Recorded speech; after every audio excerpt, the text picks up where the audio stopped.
How's it going, my fellow Guardians?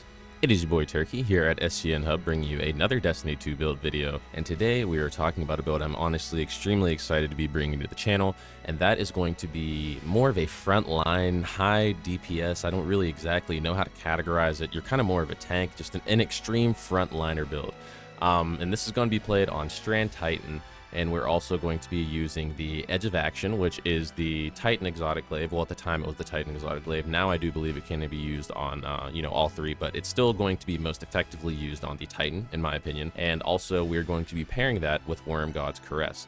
And for those of you that don't know, we can talk about those exotic pairings. Prior to getting into all the class pairings and whatnot, be sure to obviously like the video, share it, all that jazz, and subscribe if you're a fan of the build videos or any of the content that we do put out here. I do work a good bit, so sometimes I don't get to play the game as much as I'd like and put the content out. But with that being said, this is one I've been cooking up for a while, so let's hop into this video. So, I guess you would say at the heart of the build that we have here is going to be obviously the Edge of Action. The Titan exotic glaive that obviously makes a miniature ward of dawn bubble, wherever you place it based on however many hits that you hit with your glaive.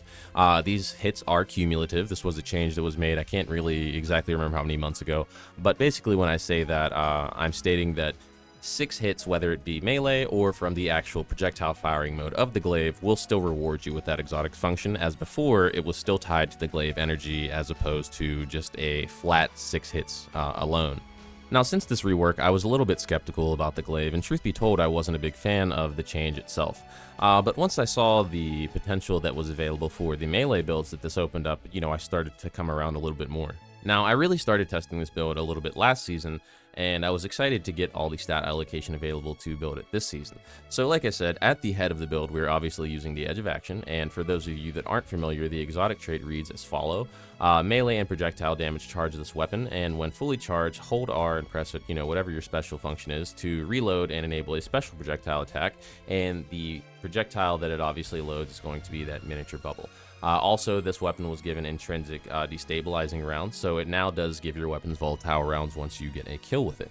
Now, we're going to be pairing that obviously with the Wormgod's Caress whenever we're talking about the exotic pairing itself. And this, for those of you that are not familiar, has the exotic trait, and that's going to be Burning Fists. Defeating a target with melee or a finisher grants escalating melee damage, which decays over time.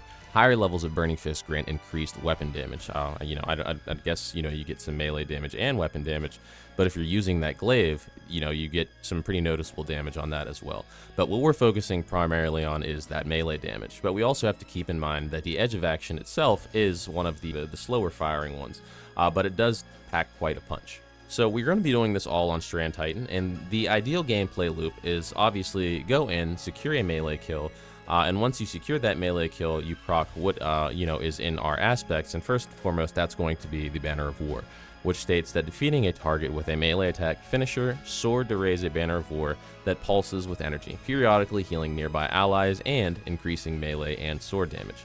Targets defeated by you and nearby allies charge the banner, increasing the speed of its pulses. So we're going to be getting a little bit more of a benefit to our melee damage here.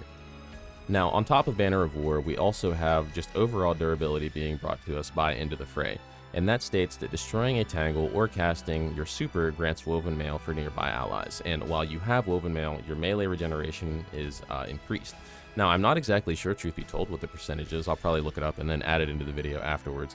But the damage mitigated by Woven Mail, previously I think it used to be 60%, it may be 40 to 45, and I'm not sure, but it is very noticeable. And whenever you pair that with the Edge of Action itself and how often we are able to have Woven Mail as well as having an overshield, your survivability is absolutely out of this world whenever paired with Banner of War itself.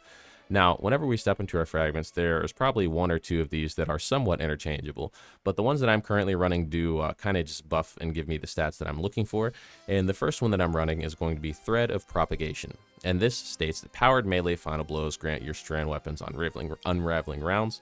Now, I'm actually not exactly using it for the unraveling rounds. Like I said, I'm using this for the plus 10 melee stat, but if there was one that I would recommend, that would probably be the Thread of Warding, which states that picking up an Orb of Power grants Woven Mail. And that's going to be obviously a, minus 10 hit to your health, but if you're okay with that, I think it, very well may be worth it for you. But as of right now, I don't immediately feel the need to have it on, but it's definitely something that's worth running. I could probably put it on for convenience. But next up, I also have Threat of Mine. Defeating suspended targets grants class ability energy.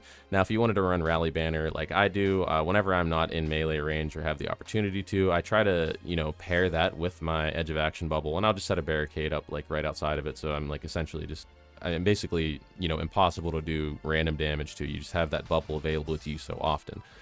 Next up, we have the Thread of Wisdom, which states that defeating suspended targets creates an Orb of Power.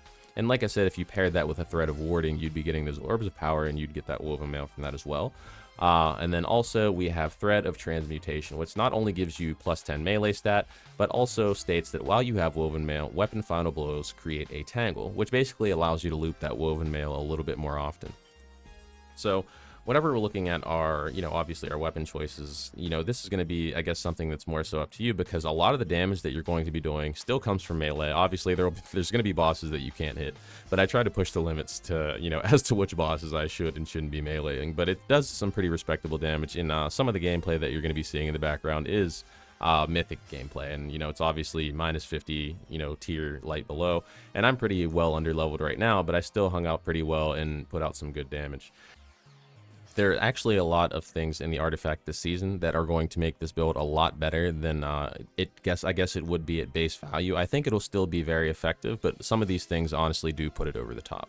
I currently have Tightly Woven on, which is while Woven Mail is active, gain increased class ability and grenade stats. With how often we're going to be proccing that, it's absolutely worth having up in my opinion. And at the next spot, we also have all scavenger mods being discounted. Now in the next slot, we have not really much available to us, that's going to, apply to Strand itself. But what we do have in the third column is Refresh Threads, which states that picking up an elemental pickup matching your subclass element or tangle while you have a Strand super grants energy to your least charged ability. Now in the fourth column, we have Elemental Coalescence, which states that defeating targets has the chance to create an elemental pickup matching your equipped super element. So obviously you'll have more than likely a Tangle dropping for you, which gives you access to Woven Mail once again. And the next spot, I'm using Shoulder to Shoulder, which is just going to give you a little bit more damage resistance if you're able to land some precision hits. And as you can see in my heavy slot, I personally was using the Retrofit Escapade, which has 4 times the charm on there, and target lock, so I'm going to be looking to do maintain some, precision damage whenever I'm not up close and meleeing. And then lastly, we have Threaded Blast. Destroying a Tangle with Strand damage increases the radius of the explosion and its damage. That's also going to be another good one if you have a good AR in your primary slot. I personally also have Rufus's Fury available, so this is something I should more than likely have equipped, but as of right now, I do not. But it would fit very well into the build, and you could probably easily sacrifice either Cauterized Darkness or potentially Shoulder to Shoulder if you wanted to. I more than likely Cauterized Darkness. And in the final column, we have Shield Crush, and this is one that's really going to help us a lot. And that's going to be while you have Woven Mail, Frost Armor, or a Void Overshield, your melee recharges faster and deals increased damage. While you are Amplified or Radiant, your grenade recharges faster and deals increased damage. But obviously we are focusing on that top portion, because we will essentially have access to either an Overshield or Woven Mail constantly.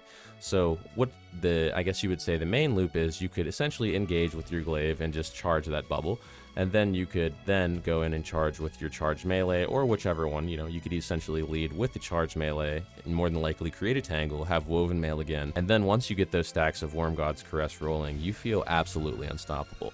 And having that in conjunction with a bubble will allow you to either, stop choke points, have just some cover for your fire team, and we also can't forget to mention that this bubble provides a 5% damage buff to you and your teammates, as well as a handling, reload speed, an overall stat bonus. So this actually has tons and tons of, utility for team play, for endgame. And honestly, a lot of the time, if you do want to run double special so you don't necessarily fall behind in any form of DPS phase, I do believe that you could more than likely run a sniper in the primary slot, or another special, like potentially a good roll on the Mint Retrograde, or, or shotgun, what have you, if you want to run a 1-2 punch shotgun to get a bit extra damage in. Some of these things are absolutely available to you.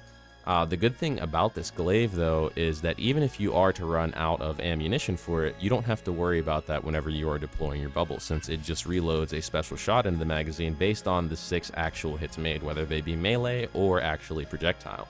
So you essentially always have at least some form of opportunity to create a bubble. There will be obviously some instances where you might get walked down and then you're messing up your charges because you don't get the final blow.